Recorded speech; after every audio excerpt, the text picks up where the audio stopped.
முன்னேயே சொன்ன இந்த லௌகிகத்தோடு மட்டும் கோ நின்றுவிடாமல் தெய்வீக வைதிக சம்பந்தம் உள்ளதாகவும் இருக்கிறது. லௌகிகத்தை விடவும் இந்த பெருமைதான் அதற்கு முக்கியமானது. ஆகையால் தாயை பராமரிப்பது போலவும் தெய்வத் தாயை பூஜிப்பது போலவும் கோ சம்ரக்ஷணத்தை நாம் நினைக்க வேண்டும். கோவின் மூலம் நாம் லௌகிகமாக பயன்பெறுவதை மட்டுமே கருத்தில் கொண்டு அப்படிப்பட்ட பயனை கொடுக்க அதற்கு சக்தி இல்லாமல் போகும்போது அடிமாட்டுக்காக விற்பதாக நடப்பதற்கு முற்றுப்புள்ளி வைத்தாக வேண்டும். காஃபியில் பாலை வீண் செய்ய வேண்டாம். கோவிடமிருந்து நாம் பயன்பெறும் விஷயமாகவும் ஒன்று சொல்ல வேண்டும். உண்மையான பயன் அது தரும் திரவியங்களை வைதிக யஜ்ஞங்களிலும் தெய்வ காரியங்களிலும் உபயோகப்படுத்திக் கொள்வதும் அதன் பால் தயிர் முதலானவற்றை நாம் சாப்பிட்டு ஆரோக்கிய விருத்தி பெறுவதும் தான். ஆனால் துர்பாக்கியவசமாக நடப்பது என்னவென்றால் ஆரோக்கியத்துக்கு ஹானியான காப்பிக்கு தான் இப்போது பாலில் பெரும்பகுதி போகிறது. அமிர்த துல்லியமான பாலை உடம்பு மனஸ் இரண்டையும் கெடுக்கும் விஷவகையான கஃபைன் சேர்ந்த டிகாக்ஷனோடு சேர்த்து வீணடிக்கிறோம். பசு ரக்ஷணம் போலவே ஆத்ம ரக்ஷணத்திலும் ஜனங்கள் கவனம் செலுத்தி காப்பி குடிக்கிற கெட்ட பழக்கத்தில் இருந்து தங்களை விடுவித்துக் கொள்ள வேண்டும். பலமுறை காப்பி குடிப்பதற்கு பதில் அந்த பாலில் ஒரு பாகம் கோவில் அபிஷேகத்திற்கும் ஒரு பாகம் ஏழை நோயாளிகளுக்கும் ஏழை குழந்தைகளின் வயிற்றுக்கும் போகுமாறு பண்ண வேண்டும். பால் ருசியே காணாமல் நோஞ்சான்களாக லட்சக்கணக்கான ஏழை குழந்தைகள் இருக்கும்போது நினைத்த போதெல்லாம் பல பேர் காஃபி ருசி பார்ப்பது சமூகத்திற்கு செய்கிற துரோகமாகும். காஃபிக்கு பதில் காலை வேளையில் மோர்கஞ்சி சாப்பிடலாம். தக்ரம் அமிர்தம் என்று சொல்லியிருக்கிறது.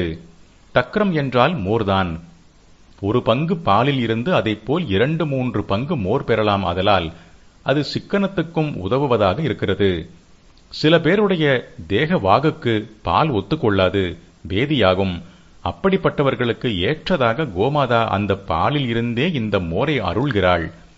கொழுப்புச்சத்து சேரக்கூடாத ரோகங்களுக்கு ஆள் ஆகிறவர்களும் வெண்ணெய் கடைந்து எடுத்துவிட்ட மோர் சேர்த்துக் கொள்ளலாம். நெய் தீபம். யஜ்ஞம் குறைந்து போனதால் அதற்கு நெய் செலவிடவும் இப்போது வாய்ப்பு குறைந்து விட்டது.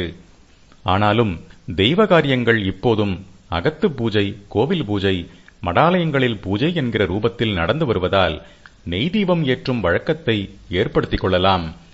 நாமே பால் தோய்த்து வெண்ணெய் எடுத்து சுத்தமான பசு நெய் தயாரித்து கோயில்களுக்கும் மடாலயங்களுக்கும் கொடுப்பது பரம புண்ணியம்.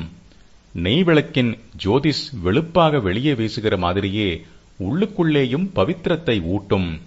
தெய்வ சன்னிதானத்தில் அது இருப்பது ரொம்பவும் விசேஷம். கோவில்களில் சுக்கிரவாரங்களிலாவது நெய் தீபம் எரியுமாறு ஏற்பாடு செய்ய வேண்டியது பக்தலோகத்தின் கடமை. கோமாதா நமக்கு பல விதங்களிலும் பரம கருணையோடு செய்ய முன்வரும் உபகாரங்களில் எதையும் நாம் தவறவிடாமல் உபயோகப்படுத்திக் கொள்ள வேண்டும். இப்போது நாம் அவளிடம் இருந்து பெற வேண்டியதும் தவறவிட்டு அல்லது தப்பான முறையில் பயன்படுத்திக் கொண்டு அவளுக்கு நாம் தரவேண்டிய ரட்சணையையும் தவறவிட்டுக் கொண்டிருக்கிறோம். இப்படி இல்லாமல் பரஸ்பரம் பாவயந்த என்று பகவான் கீதையில் சொன்ன மாதிரி பரஸ்பரம் நாமும் கோவும் ஒருவரை ஒருவர் போஷித்துக் கொள்ள வேண்டும். கறவை காலத்தில் கோவுக்கு நாம் தருகிற போஷாக்கை விட கோவினால் நாம் பெறுகிற போஷிப்பு அதிகமாகும். கறவை நின்ற பிறகும் அந்த நன்றி நமக்கு மறக்கவே கூடாது. அதனால் கோவுக்கு ஆயுள் உள்ளவரையும் அதை ரட்சிக்க வேண்டும். கறவை மாடுகளுக்கு மட்டுமில்லாமல் மரத்துப் போனவற்றுக்கும் பாதுகாப்பு தர இப்போது எங்கேயோ சில இடங்களில் மட்டுமுள்ள கோசாலைகளும் பசுமடங்களும் பிஞ்சாரா போல்களும் பல மடங்கு விருத்தியாக வேண்டும்.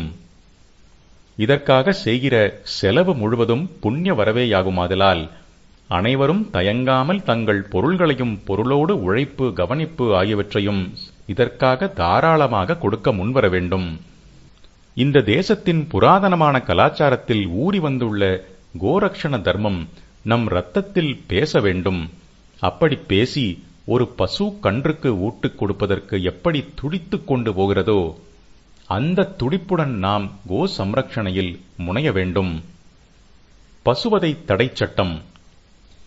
மக்கள், அரசாங்கம் ஆகிய இருவரும் பேணி காக்க வேண்டிய கோ சம்ரக்ஷண தர்மத்தில் மக்கள் செய்வதற்கு பெரிய பக்கபலமாக அரசாங்கம் முக்கியமாக செய்ய வேண்டியது கோவதையை தடுத்து சட்டம் செய்வதாகும்.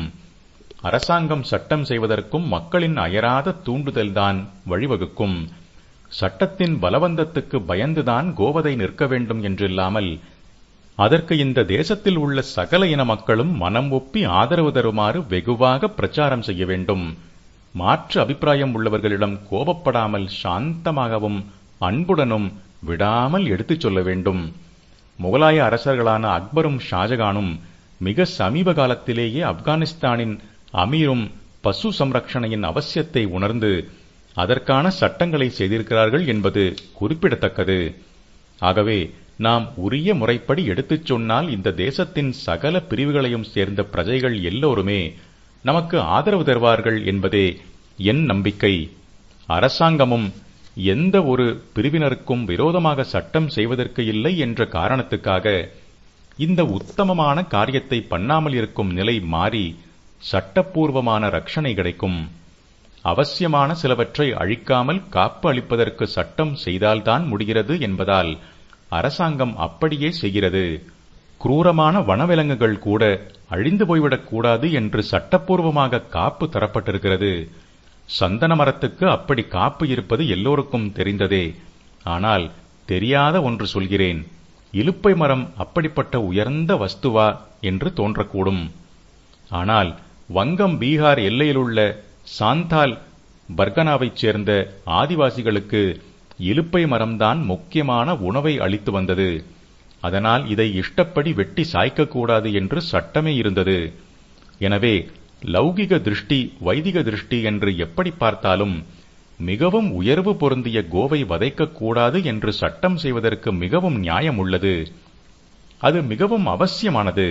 இன வேறுபாடு இல்லாமல் எல்லா பெருமக்களும் அப்படிப்பட்ட சட்டம் இயற்றுவதற்கு ஆதரவு திரட்டி தந்து அரசாங்கத்தை செயல்பட வைக்க வேண்டும்.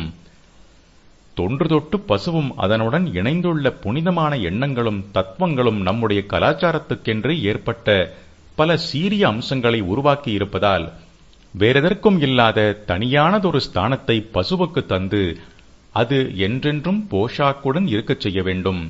கோசம்ரக்ஷணம் பரம தர்மம், பரம புண்ணியம். கோவின் க்ஷேமம் நாட்டுக்கே க்ஷேமம் தரும். அதை சம்ரட்சித்தால் தன்னால் லோகத்தில் பாபம் குறையும், சாந்தி பெருகும். அதற்கு ஹிம்சை நடந்தால் லோகம் முழுவதற்குமே கஷ்டம்தான் உண்டாகும். லோகம் தர்மத்தில் நிலை நிற்பதற்கு கோசம்ரக்ஷணம் அவசியம். சாஸ்திர வச்சனப்படி தர்ம தேவதையே தபஸ், சௌச்சம், தூய்மை, தயை, சத்தியம் என்ற 4 கால்கள் உடைய ஒரு ரிஷபமாகத்தான் இருக்கிறது. அந்த தர்ம காளையுடனேயே கோமாதாவும் இருப்பதாகவும் தர்மத்தையே பாலாக சுரக்கிற தர்மதுகாவாக அப்பசுத்தாய் இருப்பதாகவும் அந்த ஜோடியை கலிபுருஷன் ஹிம்சித்ததாலேயே இந்த யுகம் இப்படி சீர்குலைந்து இருக்கிறது என்றும் பாகவதத்தில் இருக்கிறது. ஆகையினால் கலிதோஷம் நீங்கி தர்மம் தலையெடுப்பதற்கு செய்ய வேண்டியவற்றில் கோரக்ஷணமும் முக்கியமானது ஒன்றாகும். அதிலே நாம் தவறினோம் என்ற பெரிய களங்கம் ஏற்படாமல் நமக்கு கோபாலகிருஷ்ண சுவாமி அனுகிரகிக்கட்டும். மகாபாரதத்தில் ஆனுசாசனிக பருவத்தில் பீஷ்மர் சகல தர்மங்களையும் தர்மபுத்திரருக்கு உபதேசிக்கும் போது கோ சம்ரக்ஷணத்தையும் சொல்லி கோ மகிமையை எடுத்துக் கூறுகிறார்.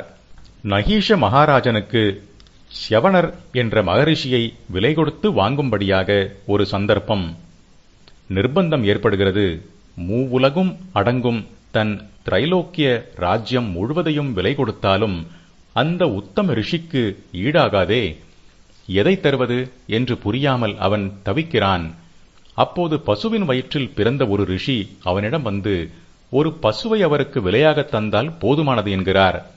அவர் சொன்னதை சியவனரும் மனசார ஒப்புக்கொண்டு, கோவுக்கு ஈடான எந்த இன்னொரு செல்வமும் நான் காணவில்லை, கோபிஸ்துல்யம் ந பஸ்யாமி தனம் கிஞ்சித் என்று சொல்கிறார்.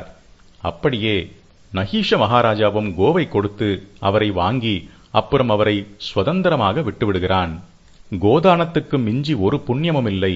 பாப பரிகாரத்துக்கு அதுவே பெரிய மருந்து. தானம் வாங்குபவர் அதை நன்றாக சம்ரட்சித்து வைத்துக் கொள்ளக்கூடியவர்தான் என்று நிச்சயப்படுத்திக் கொண்டே கோதானம் செய்ய வேண்டும். சியவன மகரிஷி கோ மகிமையைச் சொல்லும் ஸ்லோகங்களில் ஒன்று, நிவிஷ்டம் கோகுலம் எத்திர சுவாசம் முஞ்சதி நிர்பயம் விராஜயதி தம் தேசம் பாபம் சாஸ்யாவகர்ஷதி.